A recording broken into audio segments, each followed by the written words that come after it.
Seja bem-vindo ao canal do Sem Perfil. Eu vou voltar a falar do assunto arrozão, né, ou o leilão do arroz. E eu vou me utilizar aqui de postagens do meu hater de estimação, DM Pombo, não para sacanear o que ele falou, né? Porque certamente é besteira, né? Mas é porque nós precisamos furar a bolha e entender o que estão pensando, quais são os argumentos do pessoal do outro espectro político, para que a gente possa contra-argumentar e aí pessoas normais, né, que assistam aí ao meu conteúdo vão poder ver os argumentos que eles usam e como contra-argumentar contra as besteiras que eles falam. Entenderam por que a gente usa muito o que eles falam? Então vamos ler. Eu fiz uma postagem, eu fiz um conteúdo, um vídeo, no qual eu mostrei algumas coisas estranhas no leilão do arroz, né? As empresas de mídia, mesmo as tradicionais, Folha de São Paulo, Estadão, Metrópolis, Poder 360, acharam estranho que empresas muito pequenas pegaram e venceram lotes de fornecimento de arroz, lotes grandes, né? Nós temos um mini mercado em Macapá que vai fornecer mais de 140 mil toneladas de arroz, um valor de mais de 700 milhões de reais, né? Temos uma locadora de automóveis, de veículos, né? E uma sorveteria também vai fornecer milhares de toneladas de arroz. Isso faz sentido? O pessoal da imprensa achou estranho e achou porque é realmente estranho, né? É realmente estranho. Então, aí eu mostrei que se tem coisa estranha ali a ser apurada, né? Aí vem DM Pombo aqui e diz assim, olha, sobre o tal esquema de corrupção do arroz, por enquanto a única coisa de concreto é a teoria de conspiração de vocês. Então, a Folha de São Paulo e o Estadão estão fazendo conspiração bolsonarista. É a besteira que ele falou aqui no primeiro parágrafo. Vamos ler o segundo, ver se sai alguma coisa de útil. Ele fala, a empresa do tal Weasley é o mini mercado de Macapá. Vai ter de pagar uma caução de 35 milhões de reais em 5 dias, se quiser garantir o fornecimento do arroz que lhe cabe. Sim, é verdade. E isso é muito estranho. Uma empresa que tinha um capital até esses dias de 80 mil reais, e que aumentou recentemente só para poder participar do certame para 5 milhões de capital, né, social. Aí ele vai ter que dispor de uma caução de 35 milhões só para garantir que ele venceu o certame mesmo. E aí isso é só parte do problema, porque ele vai ter que depositar isso como caução e depois ele vai ter que comprar o arroz, né? Para fornecer 700 milhões em arroz, ele vai ter que comprar antecipadamente, sei lá, ele vai gastar mais 400, 500 milhões. Não é normal? Você não acha normal que um mini mercado de Macapá tenha 35 milhões para dar de calção, sacar do bolso, tirar da conta corrente e depositar como calção, e depois ele saia para comprar arroz aí, gaste mais uns 500 milhões em arroz? É esquisito, não é? Vá você aí, meu amigo, de qualquer lugar do Brasil, no mini mercado da sua região, do seu bairro, da sua vila, e pergunta aí, você tem 35 milhões aí para dar de calção num negócio? Você vai ver que ele vai falar, pô, cara, o cara normalmente está vendendo almoço para comprar a janta, né? Então é muito estranho, foi isso que a mídia levantou, e é realmente esquisito, tá bom? Então não tenha dúvida que é esquisito. Aí ele faz uma complementação, então não é uma empresa de fachada que vai ter essa grana para bancar a caução. Eu não entendi o que você quis dizer aqui, mas também é irrelevante. Eu vou até parafrasear Caetano Veloso e falar, Dami Pombo, eu não entendi o que você quis dizer aqui, porque você escreveu de uma maneira burra, né? Pois é, eu não entendi o que você quis dizer aqui, mas não importa. Gente, depositar uma caução não é importante para o serviço público. Vamos deixar claro. Quando eu, que conheço desse assunto, e agora ele está falando com alguém que conhece do assunto. Por que eu conheço do assunto? Eu sou graduado em administração e eu tenho vários cursos de pós-graduação na área de orçamento público, na área de licitações, na área de leilões, de pregões, para exatamente trabalhar como eu trabalhei por anos e anos em unidades de despesa e unidades orçamentárias do Estado de São Paulo. Fiz mestrado na área de administração pública, conheço e trabalhei por mais de uma década nesse serviço eu conheço teórica e na prática também o assunto. Tudo bem? Então eu não sou um leigo como certamente é DM Pombo. Então eu digo para vocês, a caução não nos importa.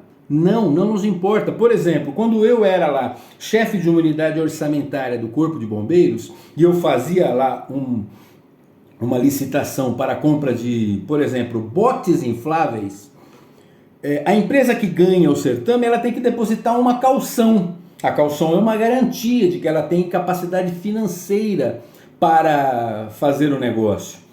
E se ela não entregar, ela perde aquele valor. Aquilo nos interessa? Nos interessa o valor da caução? Claro que não. Eu preciso do bote inflável para o serviço de bombeiros. Pegar o dinheiro, se ele ganhou uma licitação lá de 2 milhões, depositou 500 mil de caução. Um exemplo só, é menos que isso, no caso de 2 milhões.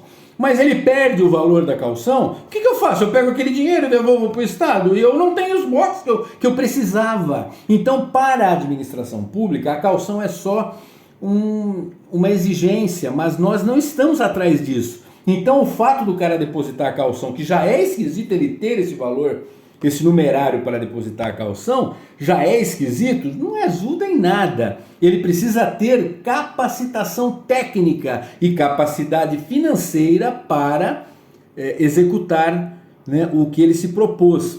E aí me vem agora, vamos entrar aqui numa outra área, vem aqui, olha, numa notícia, né, aqui, vencedora do leilão do arroz é convocada a comprovar capacidade. Eles mostram a empresa Queijo Minas de Macapá e falam, eles foram trazidos, vão ter que demonstrar capacidade. Vai ter que depositar caução e vai ter que apresentar o certificado de capacitação técnica. Mas espera aí, deixa eu explicar uma coisa para vocês. Isso daí tinha que ter sido fornecido antes do certame. Isso faz parte da documentação obrigatória. Desculpa falar, mas é isso que tem que ser.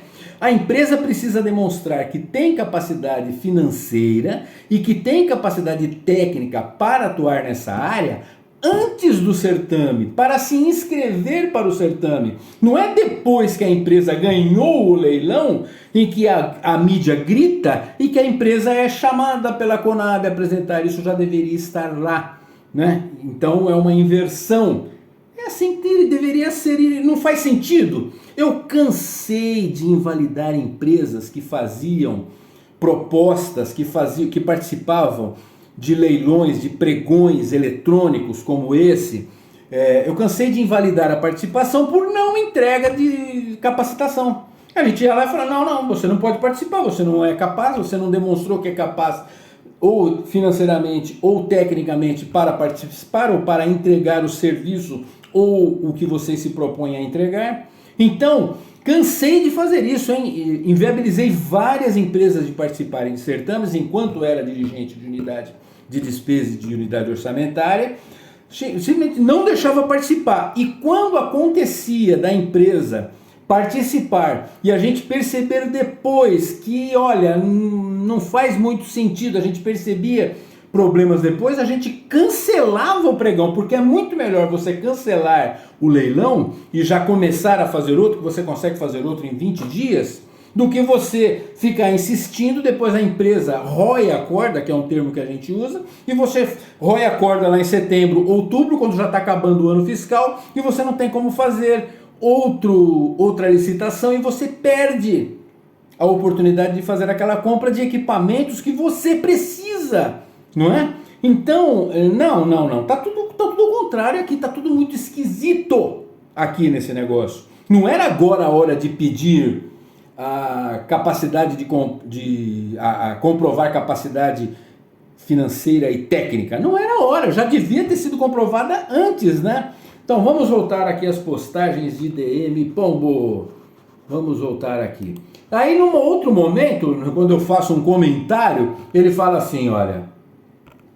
No caso do suposto esquema de corrupção do arroz, por enquanto existem indícios por enquanto os indícios de corrupção só existem no oco da cloaca de vocês. Não, aí não. Eu falei da parte geral, do quanto é esquisito empresas apresentarem propostas e ganharem lotes do leilão sem ter nenhuma capacitação técnica e nem capacidade financeira, é óbvio que não tem, já é alguma coisa estranha que já poderiam, eu já teria invalidado essas empresas de participar. E olha, fiz muitas invalidações, nunca tive problemas com a justiça por causa disso. Muitos entraram com ações para rever a situação e eu nunca tive o desprazer de ter uma decisão minha revista nesse sentido, tudo bem? Bom, agora vamos lá, sobre essa outra besteira que ele falou aqui, de que indícios de corrupção só na cloaca da gente. Não, aí já é um complemento, tá? Já existem outras informações que vão além disso daqui. Já existem em pessoas que estão fazendo pesquisas. Eu já vi, por exemplo, o deputado Van Hatten fez uma denúncia muito séria. Ele fala assim, olha, eram 20 e tantos lotes, foram vendidos tantos, outros tantos ficaram sem venda, mas o que é estranho é que das 4 empresas que participaram desse leilão, que arremataram a maior parte dos lotes, empresas que visivelmente não têm capacidade financeira para arcar com a situação e que certamente não têm capacitação técnica também, essas empresas não concorreram entre si. E isso é muito esquisito. Isso é um indício muito sério, que eu acho que vocês entenderam o que ele disse. Ele falou, eu nem vou me aprofundar porque eu vou investigar mais esse assunto. O Cláudio Dantas, do Antagonista, fez uma thread bem interessante no Twitter, já fez um vídeo também, onde ele levanta, inclusive, relação dessas empresas, hein? Já não são mais empresas, uma aqui, outra ali, uma no Amapá, outra no interior de São Paulo, outra em Minas Gerais. Ele já mostra que existe um elo de ligação político entre essas empresas. Então, são os tais indícios de corrupção que ele disse só existe no oco da nossa cloaca, mas que não. As pessoas já estão, o deputado Zucco, o deputado Van Hatten, Cláudio Dantas, já fizeram, e muitos, o Canal Rural já falou disso também, já estão levantando aí, tem um cara ligado aí que foi ministro da Agricultura e alguns assessores ligados a essas empresas. Olha, o negócio é grave, eu não posso adiantar nada porque, como o próprio Van Hatten falou, precisa de mais averiguação. Mas é muito estranho que empresas participem do certame para vender arroz e que uma não entre em competição, cada uma já entrou no seu lote específico. Isso é muito esquisito. Isso é muito esquisito. Isso pode significar uma coordenação. Então vamos aguardar as apurações, mas não é como ele falou não, que só existem indícios de corrupção na cloaca de vocês. Olha, conhecendo esse desgoverno do PT e todo o seu histórico de corrupção, não é difícil de acreditar que tem alguma coisa aí. Mas eu até espero que não descubram nada, que descubram que foi tudo legal, que existe apenas um problema de comprovação de capacidade técnica, uma inversão, alguém trabalhou mal lá, deveria ter exigido antes esses certificados de capacitação e não agora, depois do leilão feito. A melhor coisa que o governo federal faria era, vamos cancelar isso tudo, vamos começar de novo, começar direito. Vamos ver se eles vão fazer isso. Já estão pedindo CPI e se essas coisas se confirmarem, tem campo aí. De qualquer maneira, mesmo que o governo se aposse da CPI, isso vai custar caro, né? Mas o fato é, ele está totalmente errado, tá? Existem sim indícios de problemas graves e não é só depositar calção que está tudo bem.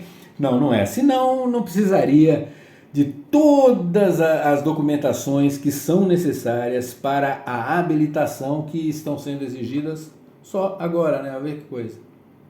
Né? Estão sendo exigidas agora, né?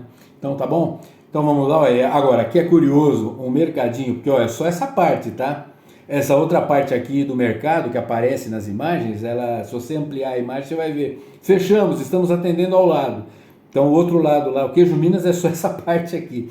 Um mini mercado de 2 portas vender 700 milhões em arroz, tendo que ter liquidez para bancar 35 milhões de calção e depois sair a compra do arroz, gastar lá 500 milhões para depois lucrar no final, olha, é difícil de engolir, né? Mas fazer o que, né? Esse pessoalzinho escanhoto aqui, ó, esse pessoalzinho aqui, ó, aceita qualquer coisa. Eu espero ter ajudado.